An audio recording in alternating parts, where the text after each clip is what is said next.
Mr. Neiman, at this point in time, I recognize you for your testimony. Thank you, Mr. Chairman, Ranking Member Cummings, and esteemed members of the committee. My name is Ari Naaman. I represent the Autistic Self-Advocacy Network, an organization run by and for autistic people.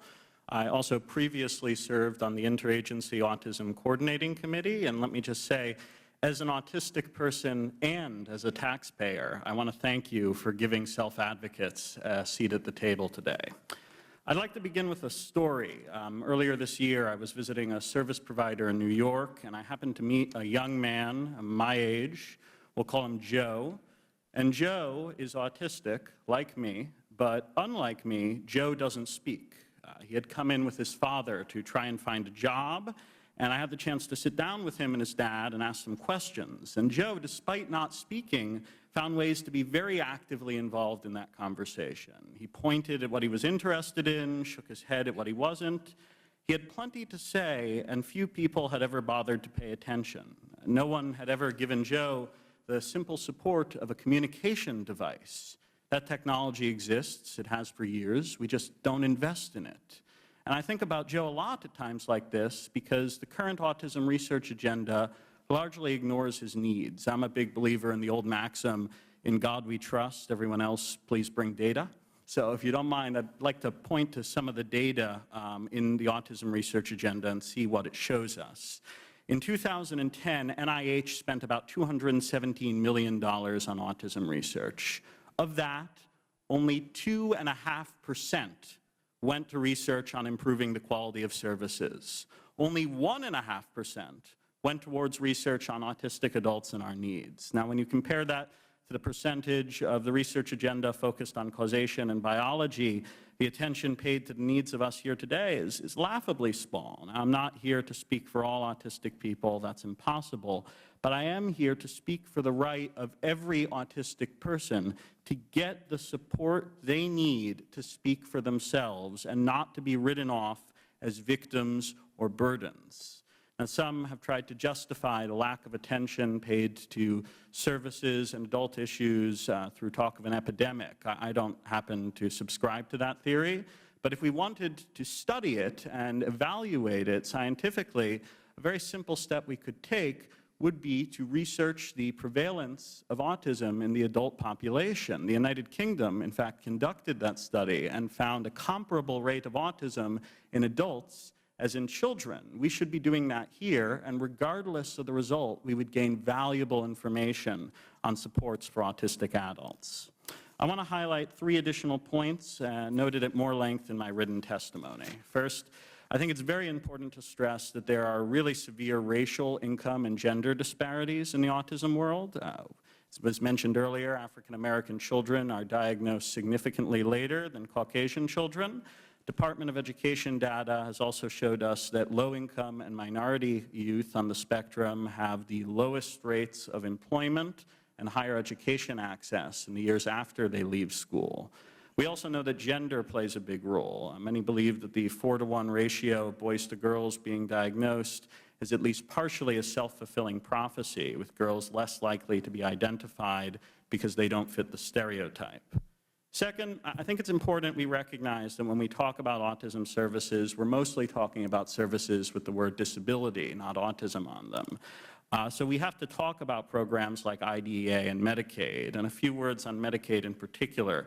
The vast majority of disability services are financed through Medicaid. If that program were block granted or otherwise significantly cut, those services would be devastated. I cannot emphasize this enough. Ending a robust federal commitment to Medicaid means ending any meaningful chance we have to support autistic people. Third and finally, I want to stress the importance of building a pathway to employment for my community. Our current disability service provision system actually makes it very hard for people who want to work to enter the workforce. If you're leaving school, you have to choose between going without support or committing to exit the workforce in order to qualify for SSI and Medicaid. Quite frankly, that's just bad public policy. If you want autistic people to be tax-paying citizens, and we want to be, we need a service system that emphasizes employment. The Affordable Care Act has made some progress towards those ends. Another good example of what more we could do can be found in the TEAM legislation, a bipartisan collection of bills on transition for youth with disabilities introduced by Representatives Harper and McMorris-Rogers. In closing, I want to point out that historically, most disability movements have a certain life cycle, and autism is no exception. In the beginning, most public attention focuses on questions of cure and causation.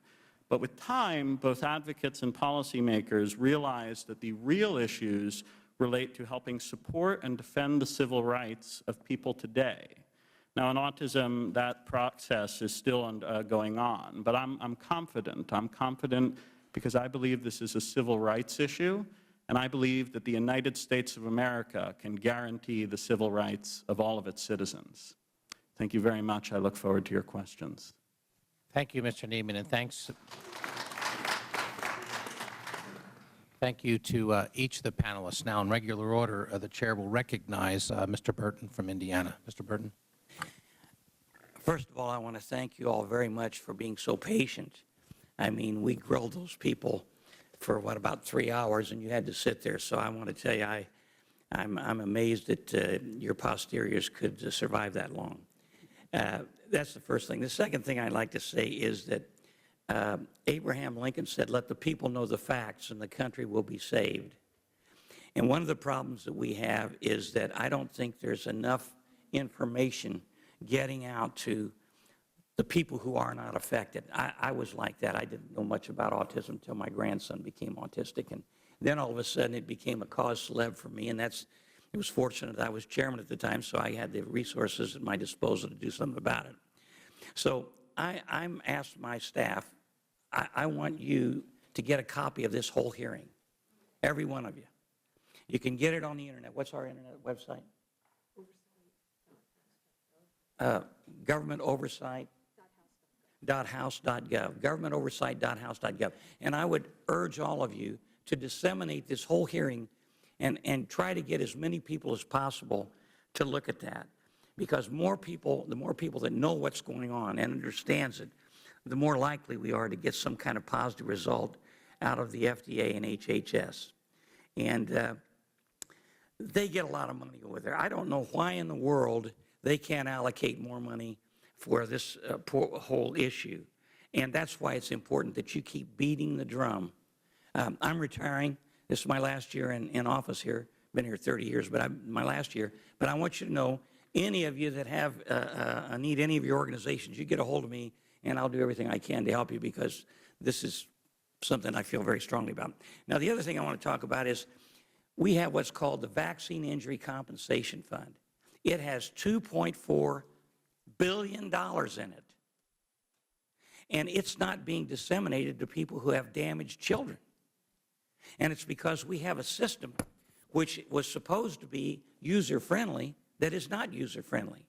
We have special masters that are saying, you know, we can't prove or can't make sure that this person deserves any money out of that fund. And so I think it's important that we beat the drum on that, because there's $2.4 thousand million in there.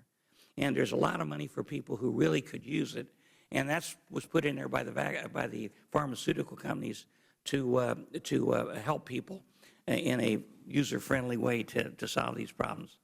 I think that's about all I have to say, except I'm very sympathetic to all of you.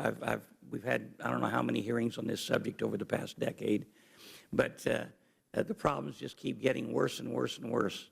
And we really need you not only to be the foot soldiers, but the people that are going to lead the charge to make this a cause célèbre for everybody, even those who aren't affected by autism. It will affect everybody that knows anything about autism, because these people are going to live, as we said before. You've all mentioned this to a degree. These people are going to live for some time, and they're going to be a burden not only on the families but on society. We had people come before my committee whose children they were afraid of. They would lock the doors when the kids got out of control because they were so big. People that mortgaged their homes and lost everything they had taking care of their kids. That is not widely known. And that's why it's important that you guys keep beating the drum and get the message out there, not just for your family, but for everybody in our society. Thank you, Mr. Chairman. I yield back.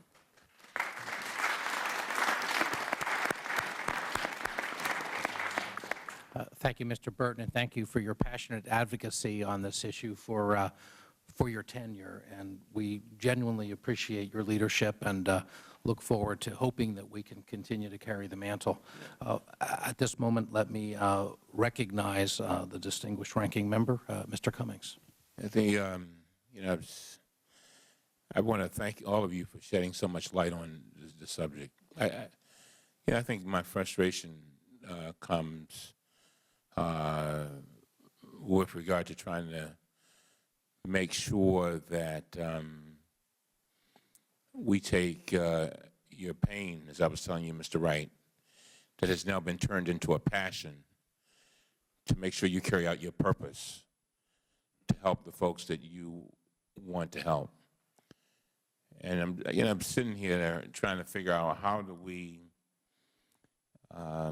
effectively and efficiently use your energy and your passion so we get something done. I was listening to you, Mr. Blaxell, and basically, if I understood you correctly, it seems as if you feel that there has been a lot of game playing. And I don't know if you used the word fraud, but you came pretty close. And, you know, as I listen to you all and I think about how these numbers are increasing, we are marching into a very, very serious situation. And I know, Mr. Neiman, you said don't call it an epidemic or whatever you said, but this is serious stuff.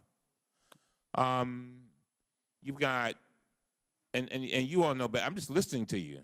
I'm sure you got parents who have to give a lot, and so their productivity is affected. We've got people who are struggling with this and not getting the services that I guess could make them even more productive. Am I right? Is that what you're saying, Mr. Carley? It is, and I do want to reinforce this is, in fact, very serious. My concern with the rhetoric of epidemic is that it, A, seems to stand in contravention to a growing amount of science exploring whether or not we are seeing a rise in incidence or a rise in diagnosis. But B, I'm concerned about the population that Congresswoman Norton mentioned earlier, many of whom are my members and Mr. Carley's members, who have often gone for decades without diagnosis or who have been misdiagnosed. The perception that autism is some recent new thing has been very damaging, in part because it's meant when we talk about autistic adults at all, which we do very rarely, we never talk about their needs. We always talk about it as something very recently on the horizon or about to be on the horizon. And we have to recognize this is a very serious situation. It's a very serious situation now, and it's a crisis not of epidemic or public health, but of unmet need and of human rights. And that goes to my very question, and maybe you can address this, somebody. Tell me the kind of services that are lacking that you would like to see provided, again, so that we can try to figure out how we can use our dollars effectively and efficiently to not only, I think it was you, Mr. Carley, who said, you know, yeah, we got to look at the future, we got to do our research. Somebody said this, but we've got to also make sure that we deal with the now.